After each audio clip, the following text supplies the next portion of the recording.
Assalamu alaikum wa rahmatullahi wa barakatuh. Welcome to another video. It is 2 days before Eid, y'all. It's a Friday. What is this? Friday the 14th? Yeah, Friday the 14th. And I don't know what I thought I was doing. I don't know why I thought it was a good idea to try and go and ship off an order. And at the last minute, the post office closes at 8. I left out at 7. And traffic is crazy, right? I took a taxi and then I walk home. Like I said, I don't drive all the time because it's not good. You gain weight. And that's been my system since I've been here. I drive sometimes, but most of the time, you know, I'm not gonna say most of the time, I don't wanna lie. But I try to walk as much as I can. Let me stop.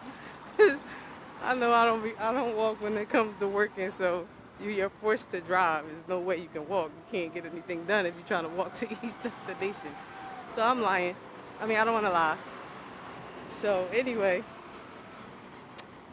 how about before I left the house, one of my daughters, she's really into whatever is going on, online with all of the Palestinian situation, which of course all the Muslims are concerned with, and dua for the Muslims. May Allah rectify the situation, free them, and aid them.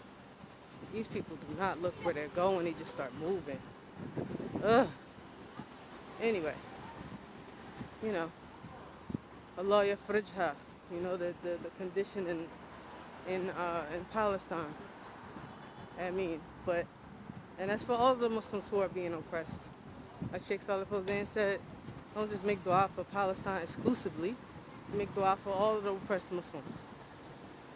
Because there's something behind that. But I'm not gonna get into it. It's not exclusive though. We don't exclusively single out Muslims who are going through,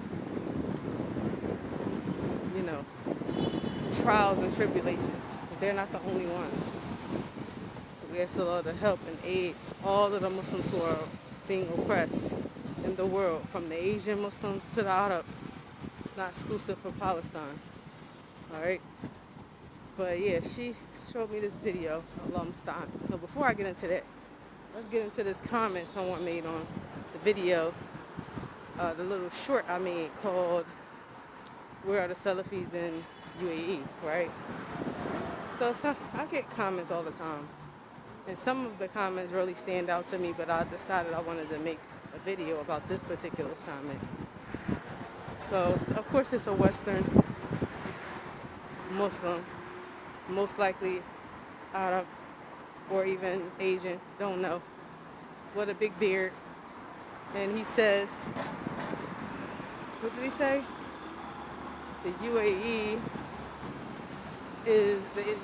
government is an enemy to Islam, right? And as a rebuttal to me saying that the UAE supports the Sunnah and innovation is not allowed to be spread here, that was his rebuttal.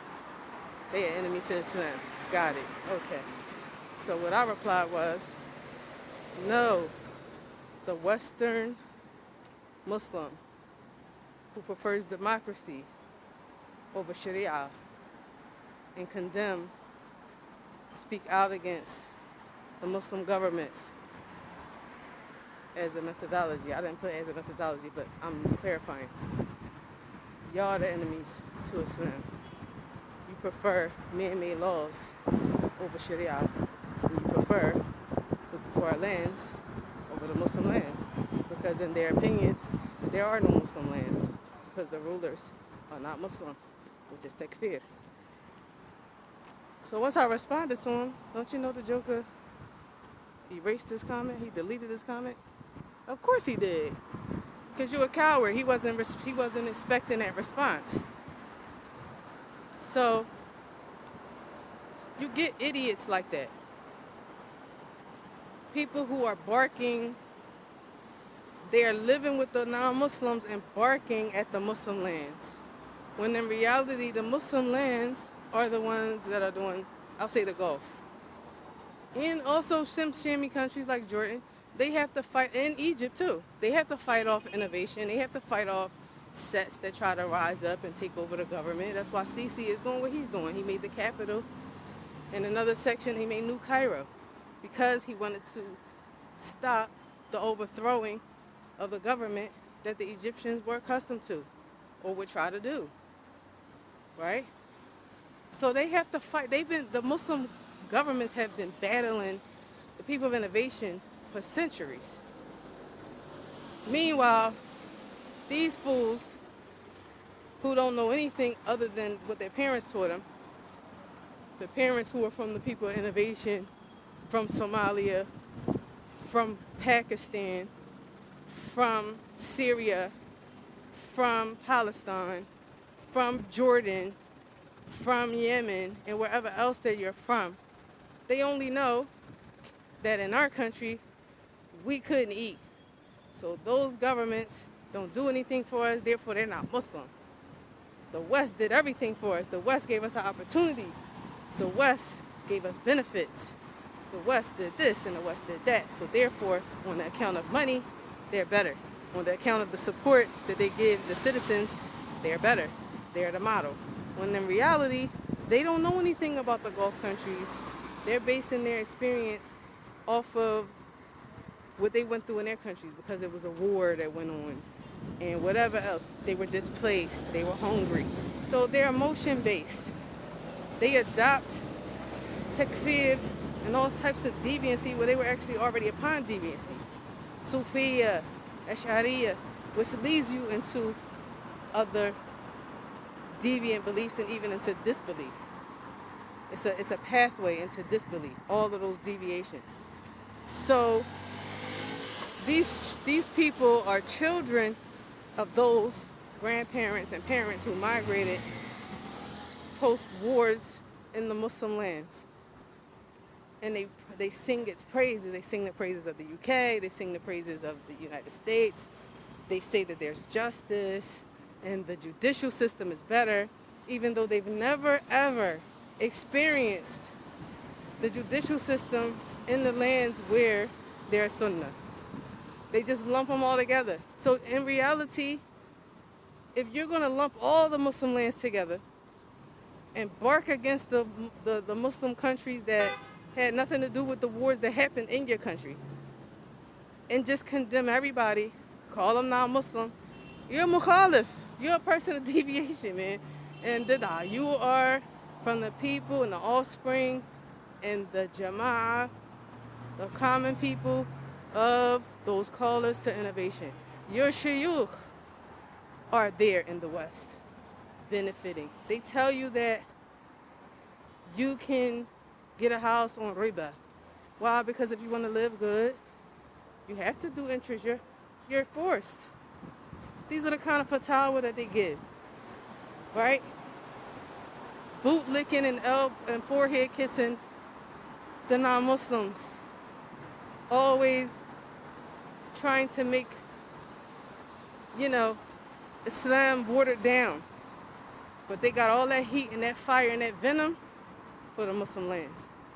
All of the barking and hostility that they have for the Muslim lands.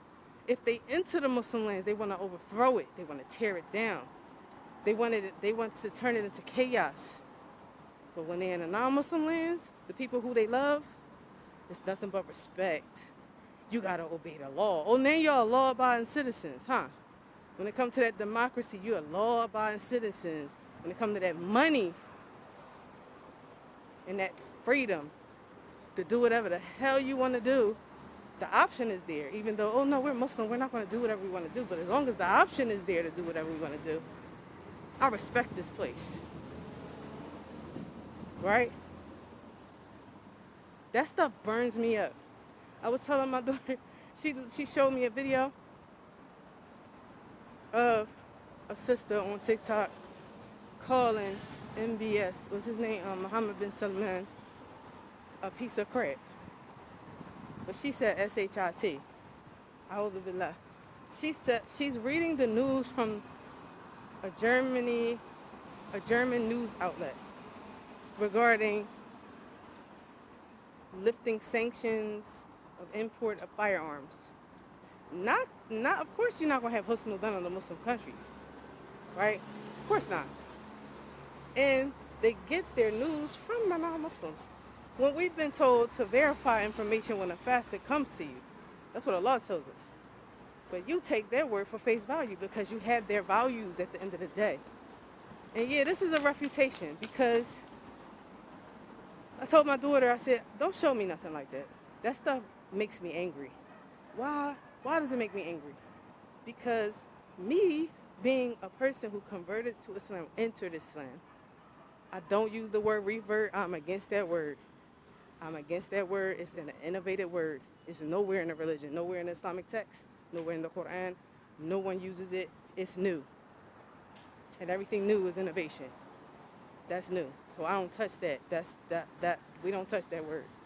Revert, because it's a philosophy behind it. Anytime you got to explain a word, explain why did you call a person that came to Islam a revert, yeah, that's innovation.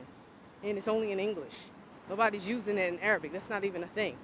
But anyway, somebody who entered into Islam coming from the belly of the beast, the non-Muslim lands, shirk and kufr to the 10th power, from Christianity to science and their belief system, atheism, that's all in the society, the press, whereas though they can make fun of religion, they can make movies, they can make sitcoms that onslaught the religion and cause doubts, raise up questions against religion and skepticism.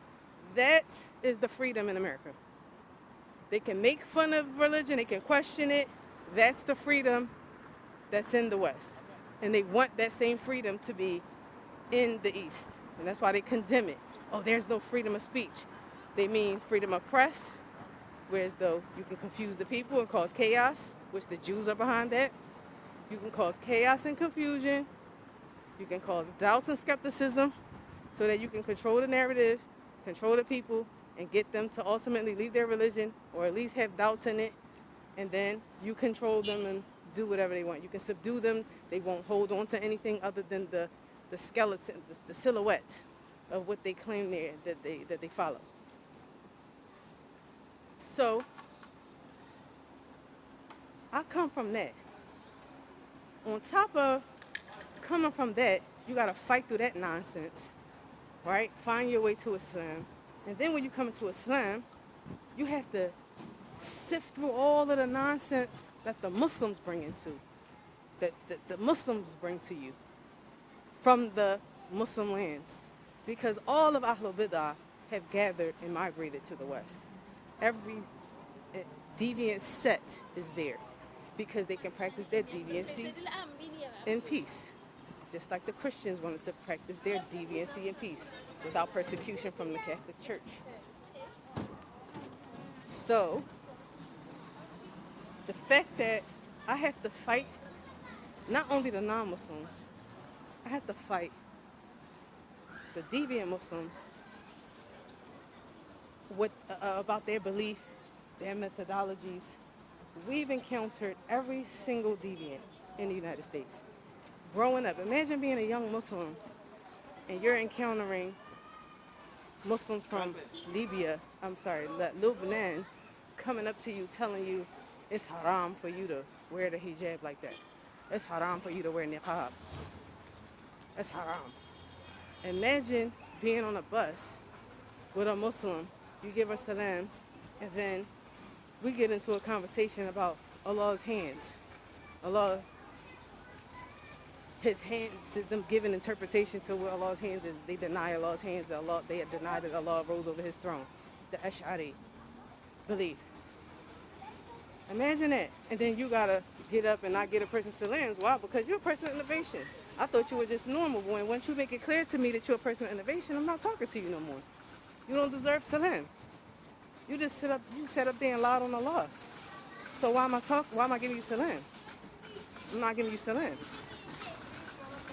you're trying to casually, imagine trying to casually order your food at a Muslim food cart, and then he starts to get into politics, democracy.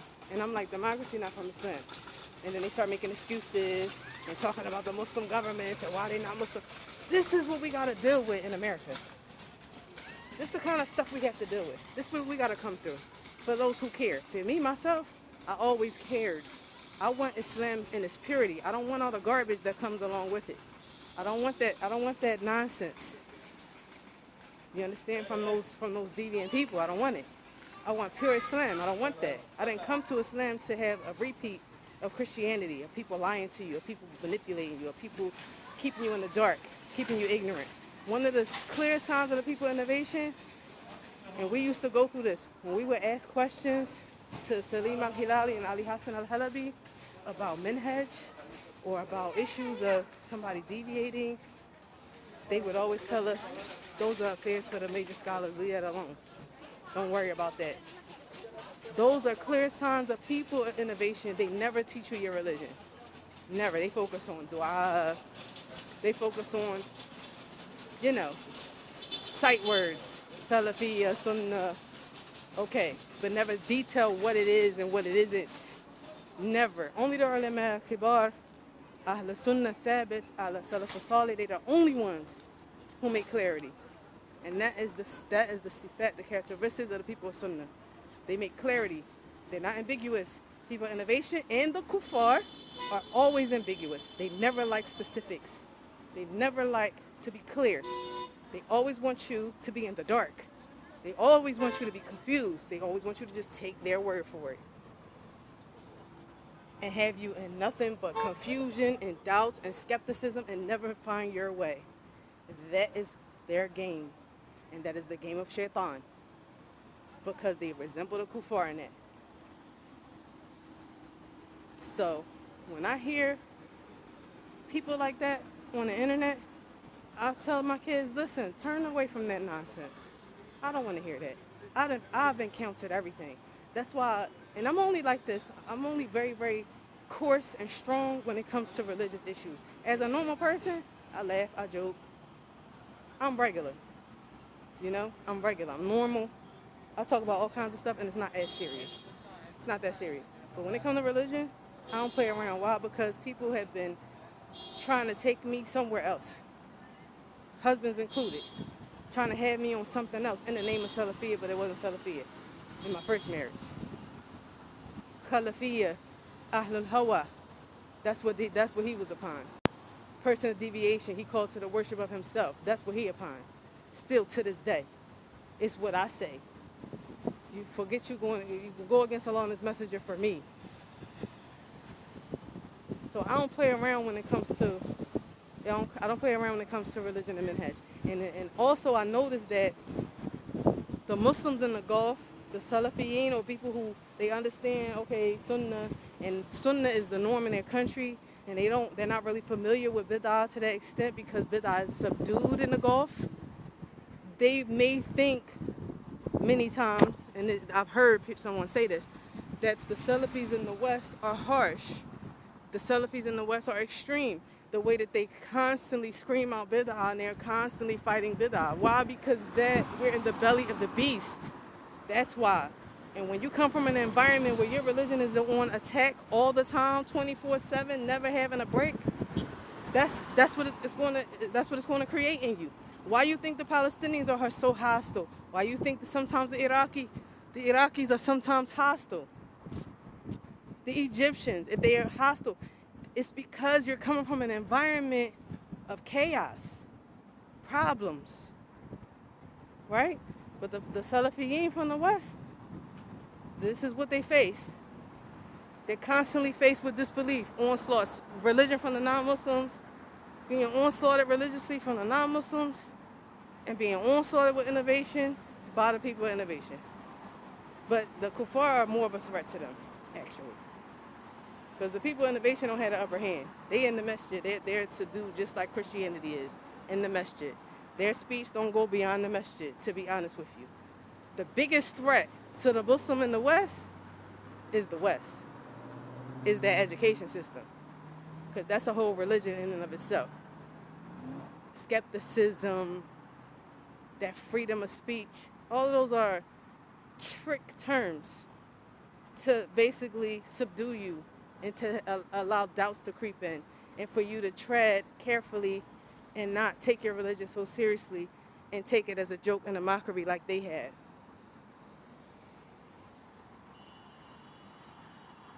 So I had to explain that to my daughter. I was like, sometimes y'all might not understand why I fly off the handle when y'all bring that stuff to me.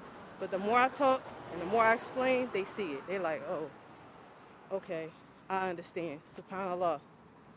I said, I kept y'all away from that. Y'all not familiar with it. My kids can't even understand. They're like, well, how do people believe this or believe that? Oh, wait, that's a thing? I'm like, that's because you were raised in a house with people talking about Sunnah only. You don't understand innovation. You don't understand that most of Africa is on Sufiya.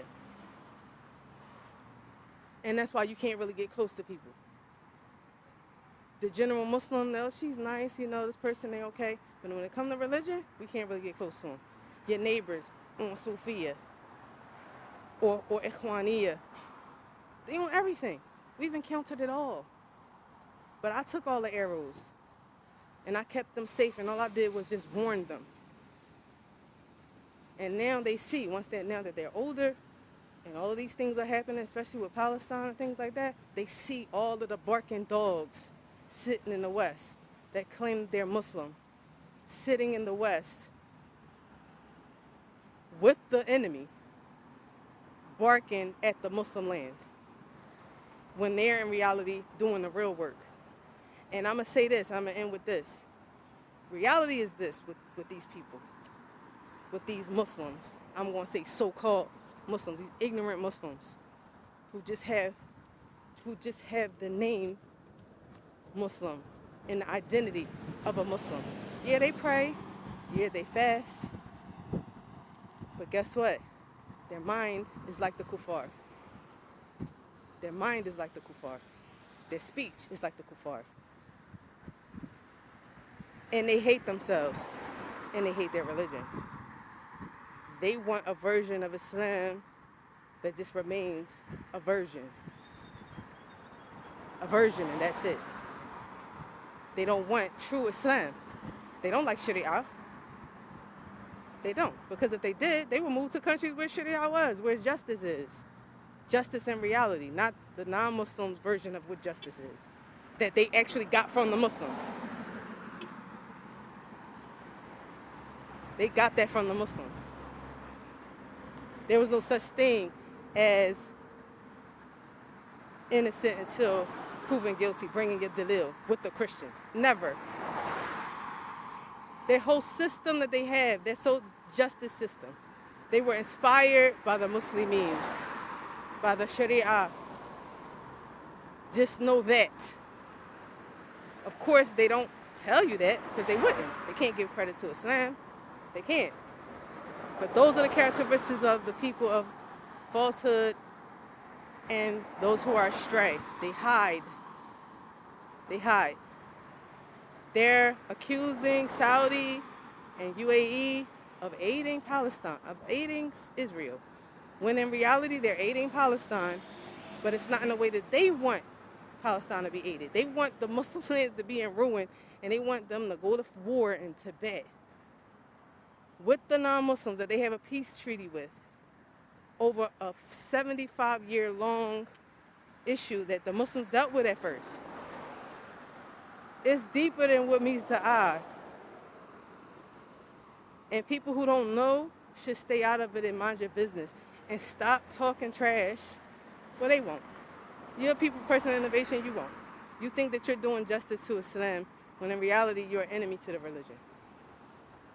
You're helping and aiding the non-Muslims against the Muslims by fighting and calling out and saying, oh, y'all are helping Israel. Meanwhile, you're in a country that put Israel in place. Y'all in countries who support Israel. How ironic is that?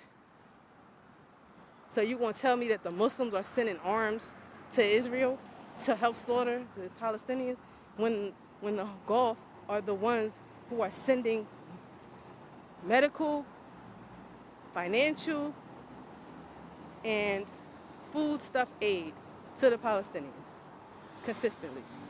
They're sacrificing their lives. The doctors who they're sending over there, they're helping. But that's not highlighted. What's highlighted? The Palestinians are thanking the American Students Association on all the campuses for protesting in the streets. Why? Because that's what people are upon. That's what they respect. Democracy. The fact that they can be in the street and protest and practice democracy. That's what they're upon. So that's what they respect. And that's why they're in the West. And that's where they belong. You belong with the people who you love. Okay? And again, any Muslim that's upon that, you hate yourself. You know why you hate yourself? Because you with people who onslaught your religion daily. And you're constantly bootlicking and elbow kissing and forehead kissing, trying to prove yourself to them and be in their good favor, which that'll never happen. That'll never happen. And guess what? The flip is coming soon. Just know that. Whatever you think the West is, it's not. I'm from them people. It's not what you think. And they're going to flip on you. They will flip on you. And you're going to be humiliated. And then begging to come to the Muslim lands. Or you'll die there. Whatever. And that's all I got to say. That really made me upset. That's why I try not to look at TikTok and look at what's going on, because you're going to hear stuff that outrages you. Outrages you. As a person that's on the Sunnah, it's insanity. You don't fight, you don't raise a finger, a pen, a tongue against the true enemies. But you got all the smoke for the Muslims who actually aiding Islam and establishing it and preserving it. You got all the smoke. No husn dhan for them at all whatsoever. You're actually accusing them of what the people who you're sitting with are doing. And the Muslims, the Muslim governments in the Gulf, why would they announce the plans that they have to aid the Muslims to the world? Why would they? Meaning in English, where y'all can understand it. Or why would it be in public when they know that the enemy is watching them? Why would they do that? You're never supposed to let your enemy know your next move. And it's a long game. It's a long game. And we depend on Allah, we rely on Allah, and Allah will bring the aid. The Muslims rely on Allah, something that the non-Muslims don't have. Allah tells us that they don't hope for Allah's help, because they don't believe in Him. So how on earth would you expect the Muslims? Y'all don't know anything about manhaj methodology. Y'all don't know about the Salaf. Y'all don't know about the words of wisdom from the Salaf of the past. The book, do you know there's a whole book of jihad? Military expeditions. How the Muslim is supposed to roll. Wisdoms that come from the words of the Salaf, from the Sahaba and the early generations, about how you're supposed to conduct and deal with your enemy when you're in a state of weakness versus when you're in a state of strength. We have a whole religion that you don't know about and you don't care about. So yeah, I feel some kind of way. And anybody coming here, if you upon that kind of stuff, stay away from me. Just know that, because I will blast you. I will blast you. I have zero tolerance for it, because I had to fight through too much my entire Muslim life.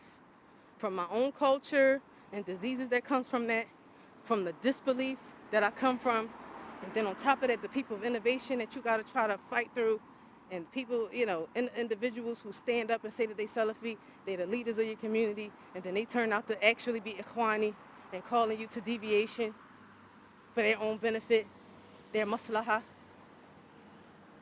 And then the people around you are confused, and they don't understand, well, why? I don't get it. We're Muslim. Why is everybody always getting refuted? Oh, they just want us to be divided. No, y'all don't understand principles, because y'all, if you're a convert and you coming from disbelief, the kuffar ain't know no principles of religion. They don't know nothing about steadfastness. They only know compromisation. So yeah, it seems extreme to you to have to sift through and differentiate between falsehood and truth, because you've never had to do it before. That's why it's so strange to you. The default in the West is disbelief, rebellion, disobedience. That's what the default methodology in religion and ideology is. Whoever don't understand that, then that's too bad. You need to wake up. And I think a lot of people didn't sign up for this, and they didn't know the depth of what they were signing up for when they decided to become Muslim. And for those who claim that they Salafi, you didn't understand what you were signing up for. It's not a game, it's not a joke. And that's all I gotta say. And inshallah, we'll see y'all in the next video. And don't forget that it's Hijrah mandate sacrifice. Ma salama.